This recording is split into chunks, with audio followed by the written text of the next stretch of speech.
There's another society in German, there's another history in Germany, of course, than in Ireland, but perhaps there are some similarities and we can discuss this.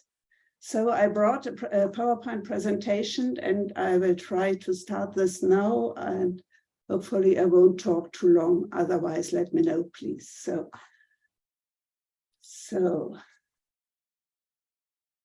So I'm talking about the Synodal Path, and I do this while I'm giving observations of my position as a Synod member. I'm just a member. Sometimes I try to moderate the sessions, to host them. That's quite an interesting thing, but I'm just tell you what I see, what I watch, what's going on there. So just short to the history, the synodal way, you know, the German word is synodaler Weg. It's a way, and perhaps sometimes it seems to be a way out. Because in the beginning, you know, in the beginning was the abuse. In Germany, the date is 2010. That's when it all break over, all became public, and we were discussing, my God, what happened in our church. And we learned it weren't just isolated cases, but all these were a systemic problem. That's the issue. The consequences, you know them: loss of credibility, hopelessness, despair, and membership loss. So what to do? We know, or in the beginning, the bishops know it couldn't be just an emergency exit. Of course, the Synodal Path was born out of necessity, but it is certainly not a stopgap measure. Just a second. It's a new format, and the bishops knew, I think they knew, Bishop Kara could talk about that point. We won't make it as bishops, only bishops. We need the lay people to take part. So they started this new format, and it is difficult for the ecclesiastical law.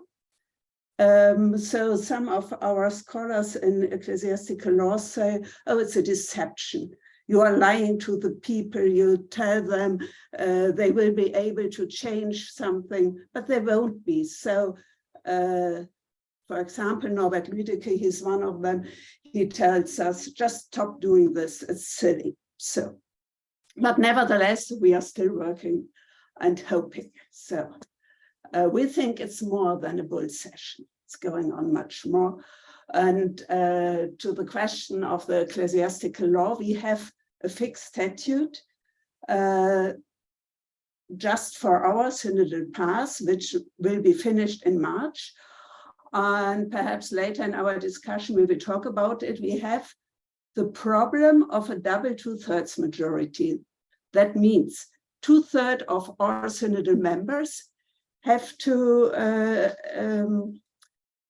support a paper or decision, and 2/3 of the bishops have to support it. And that was a problem last September with one of our papers. So perhaps we could discuss this later. And this was very important. It was a turning point, I think. But we knew there are two possibilities. The Synodal Path will fail at that point, or we find a way out, and I think we found a way out. So the Synodal Path tries to represent the church in all its breadths. So, of course, there are two pillars, the Bishops' Conference and the ZDK, that's the Central Committee of Catholics. They are the responsible pillars of this process. We have, I don't know, about 67, I think at the moment 65 bishops, but when we started there were 67 bishops, And they all are born members of the Synodal Assembly. And so we said we need 67 lay people from the ZDK, our lay organization, and we need much more. So at the end, we are more than 220 people. 15 people, that was very important. When we began, we were younger than 30 years old. So we thought we definitely have to find young people because we are going to discuss the future of the church. And for a Catholic organization, for me, it was really new in this Catholic context. Of course, there are men, there are women, but there are at least 2 people in our assembly who say that they are, in German we say diverse, they are neither male, neither nor female, so they're bisexual, for example. So that's new, and we discussed these topics, and I think that was a very small but important point for our assembly. In the best sense, we could say it's people's church. We try to represent Catholic people from all over Germany.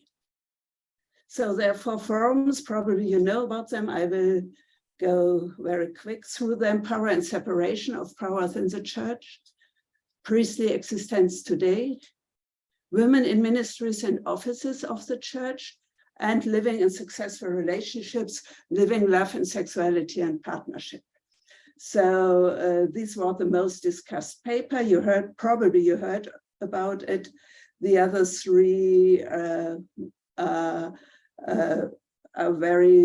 full of conflicts too. So, and if we will be able to finish the discussion in several points, we already have some papers finished and some decisions made. There will be changes, and there will be points we can do in Germany, just in our situation, in the dioceses or in the parishes. And there will be points we ask our bishops to bring them to Rome and to discuss them in Rome. For example, you will imagine women in ministries and offices of the church and living in successful relationships will be a question in Rome too. Of course, there are more open questions, and especially the conservatives say, so why don't you talk about evangelization? So it's very important, much more important than about women in the church, or about being Christian in a pluralistic society, über ecumenism, über the dialogue of the religions, and there will be much more topics. We think they are important. They are really important, these topics. But after the scandal of the abuse of minors, scholars told us these 4 questions are the most important questions for Catholic Church in Germany. Actually, they talked about 3. It was power and separation of powers in the church. It was the priestly existence today. And it was the 4th forum, living in successful relationships. And we said, as a lay women and men, at that point, we have to talk about the role of women in church. So that was the 4th point. So we are not done with the 5th assembly in March, but we try to finish some points in March. So very important, they always say, probably you read the interview with the Pope who said, oh yeah, there's already a very good Protestant church in Germany, we don't need another. There are people who say you want to destroy the church, to separate the church. No, it is for the very concrete situation in Germany. We don't want to tell the rest of the world how to be Catholic, but we see our problems in Germany and we want to discuss and to find a solution for Germany. But nevertheless, it concerns the universal church. Many issues cannot be clarified regionally. Perhaps we have to talk about a stronger local church. So if you think of the Amazonas Synod, where the bishops discussed if it were possible to have this viri probati as priests. At the end, it didn't work out, but they were discussing is it ad experimentum just for the region. So that could be an idea. And so we could try something which would be right for Germany, perhaps for Ireland, perhaps for France, but other countries have other solutions. So, and we have a lot of international observers, and we try to be in dialogue with people from all over the world to make clear we are part of the universal church. We have our German problems, but it's part of universal church, and that's very important. Of course, it's a question of time. The time is pressing. The number of people leaving the church is at an all-time high, at least in Germany.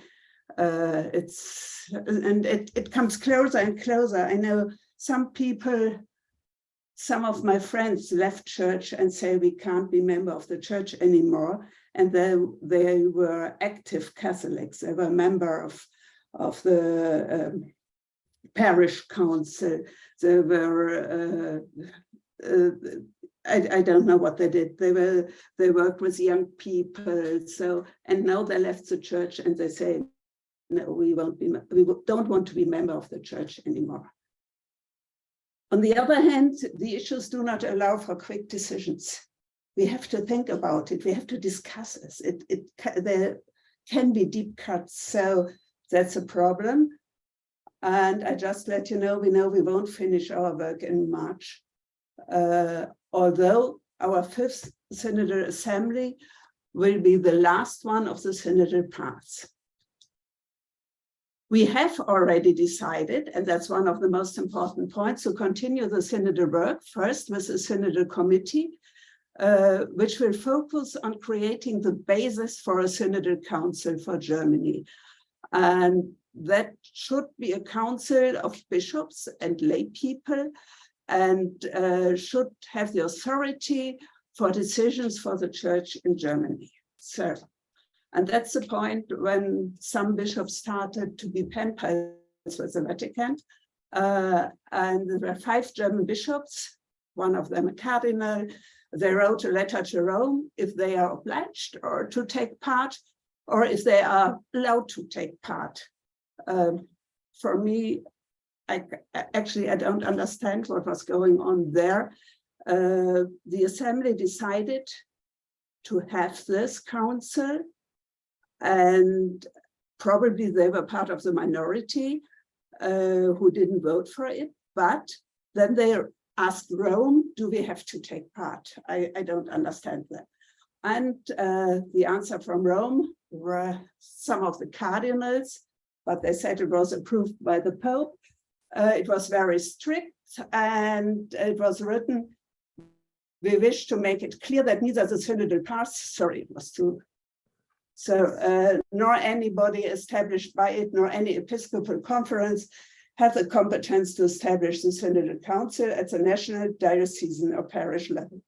So we get a lot of mails and letters, so just stop it now, you are done. So, but we will meet in March, we will go on, and we will talk about it. Bishop Betzing, he's the chairman of the German Bishops' Conference. He said the Synodal Council, to be prepared by the Synodal Committee, will operate within current church law in accordance with the mandate contained in the resolution. And later in his press conference, he said the present process strengthens in me the awareness that the cooperation begun on the Synodal Path must be continued in order to gain experience of jointly borne responsibility. And then he said, I'm grateful that a large part of the permanent council of the bishops has reaffirmed the will to implement the decision of the Synodal Assembly on the Synodal Committee and to begin the deliberations. So that will say the majority of the German bishops and the lay people too will continue the Synodal way of being Catholic.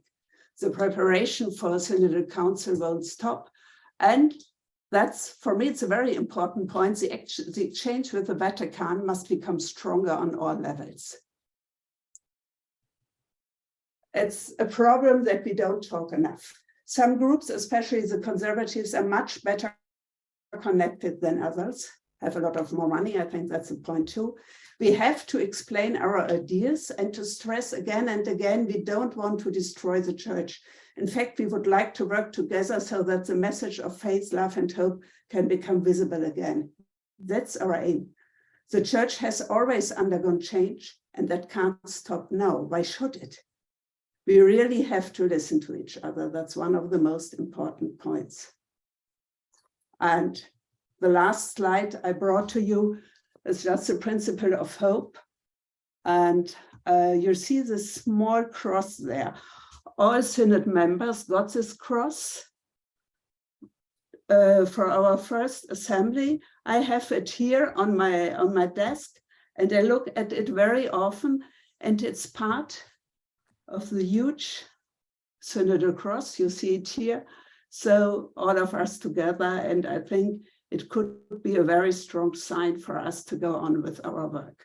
So thank you for listening. I think there's a lot to discuss, and I'm curious to listen to Bishop Kara now. Thank you very much. Friendly introduction from the Southman. So that a result is a great role. It's for me the basis of my understanding of synodality. Syn, with, together on the other's way. In this image of the church, I influenced by the synodal climate in the Diocese of Rottenburg-Stuttgart, which finds expression in the so-called Rottenburg model. This Rottenburg model has existed for over 50 years. It's our specific diocesan model of synodal church. This model includes sophisticated council structure of all levels, which with a high degree of participations attempts to reflect the diversity of God's people and to involve them in the common journey of the church. The essentials of the Synodal Path in Germany also express why I am aiming in my image of the church. The diversity of people, the different vocations and charismas sit on one big table. They are not arranged according of status, rank or name, but simply according to the alphabet. This expresses the equal dignity of all. The Synodal Path with its public declarations and transparent voting processes makes it the most suitable interpretive framework of understanding the hierarchical ministry itself. So Pope Francis emphasized in his speech to the 50th anniversary of the establishment of the Synod of Bishops. I started the concrete work in the Synodal Path with joy and great expectations. Due to my many years of work as youth pastor, parish priest, and dean in the Diocese of Rottenburg-Stuttgart, it is completely normal for me that lay people and clergy consult and decide together. For the most part, I experience great commitment in all consultations and an honest struggle to God and well-founded texts. On the other hand, it's a great challenge to create a synodal culture in the assemblies.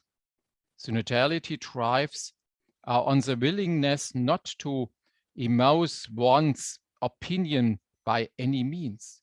It is open for compromise and decisions that do not know winners or losers. This is not always easy and must be practiced anew in every meeting. I would very much welcome if lay people could be practices in the deliberations of the World Synod in Rome. Experience from Germany shows that joint deliberations and decisions are possible and successfully. Unfortunately, I also experience that bishops and clerics, especially in Rome, are very afraid of synodality. I cannot understand this fear because I have only good experience. In the following, I present you the Rothenburg model, a concrete example for lived synodality which has been practiced in our diocese since 1968. The Rothenburg model. Using the parish as a central example, I will first explain the basic principle of the Rothenburg model, the cooperative and derivatives leadership exercised in joint responsibility by elected Christians and ministers appointed by the bishop. The parish and the parish council. The parish is the concrete form of the church in the locality. Of course, the church does not only live in the parishes, but also other places where church activities take place. For example, in diaconal institutions, in spiritual centers, and on pilgrimage, in Catholic schools, in church youth work, and so on.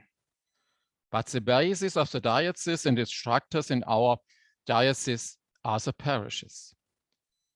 Responsibility for church life in the parishes is borne by the parish council in collaborations with the full-time staff appointed by the bishop, pastors, diacons, pastoral counselors, parish counselors, and other full-time staff. It is elected every 5 years in a primary elections by all members of the congregations who are entitled to vote. The number of members depends on the size of the congregations. The parish council is chaired by the chairperson appointed by the bishop, usually the pastor, together with one elected chairperson. Both represent the parish externally and in all legal matters. The parish council thus leads the parish together with the pastor. Since according of the parish regulations of our diocese, the pastor must submit all important matters of local church life to the parish council for consultation and decision. The council has far-reaching responsibility and decision-making authority. In the broadest sense, it is the task of the parish council to help responsibility shape the church life on the parish. This means including the talents and abilities of many members of the congregations, contributing to the formation of a genuine community, accompanying children and youth people on their way to life as Christians. The main responsibility of the parish council, regardless of the importance of its economic, administrative, and organizational tasks, it's a pastoral responsibility. Now a second, the diocese council. I will go into more detail about the diocese council because it is like the entire Rothenburg model, unique in Germany and in the world. In the year 2020, it was 50 years old. In accordance with the institution of his founder, Bishop Karl Josef Leibrecht, it is intended to be a reflection of the diocese and, together with the bishop and under his chairmanship, to help shape church life in the diocese and promote its unity. The diocese council, which represented the 1.7 million Catholic in the diocese of Rothenburg-Stuttgart, combines 3 bodies. As a pastoral council, it advised the bishop and the diocese leadership on pastoral care issues and on the establishment of important diocese institutions. It promotes the work in other church bodies and sends representatives to inter-diocese bodies and the central community of German Catholics.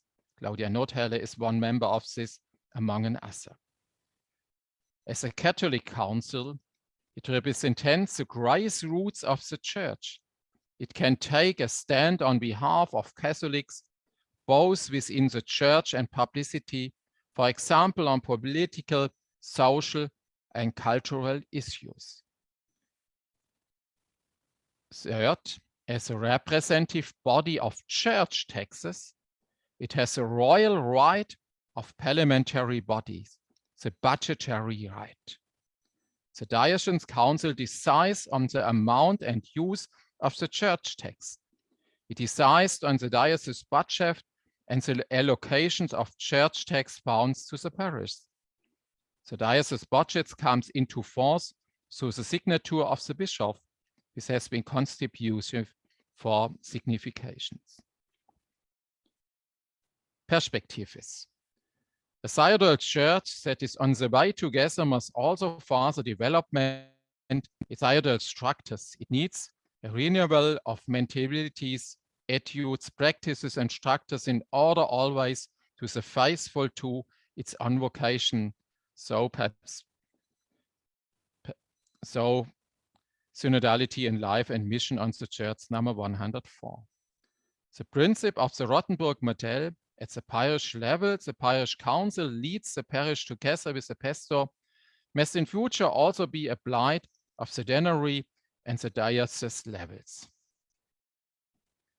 The diocese council must also be developed into a body which not only advise but also decides on the pastoral direction of one diocese. This corresponds then to Pope Francis' concern. The pastoral council is responsible for making a qualified contribution to the joint pastoral work of the bishop and his presbytery, and thus also becomes an additional making bodies under the special authority of the bishop. So, synodality in the life and mission of the church, number 81. At the same time, our efforts are directed towards strengthening the synodal climate throughout the diocese, and with it the willingness to make pastoral deliberations and decisions participatory at all levels in all ecclesial places. Actual example of baptism ceremony. In our diocese in this year, 2023, we will commission women and men who are theologically and pastorally trained and work full-time in the parishes and other church places to administer baptism. Firstly, this experience the different charism, women or men who are not ordinated, but who accompany families and lead catechesis, also have the charism to baptize. Secondly, we are responding to the need of many families to be able to celebrate a personalized Baptist celebration at a time that is convenient for them. Listening to the needs of the people is essentially for synodality of church. So Pope Francis in a synodal church is a church of listening. Thirdly, we take up a demand of the synodal path, namely to involve women in the sacramental ministry of the church to the extent provided for by church law. I came to the end. We in the Diocese of Rothenburg-Stuttgart agree that synodality is constitutive for our church. However, we also experience that it must manifest itself in structures. Furthermore, it must be lived out concretely in all important deliberations and decisions, in individual, sometimes liberation steps, in transported procedures, and also in attitudes. I'm in the end. Thank you for listening in this evening.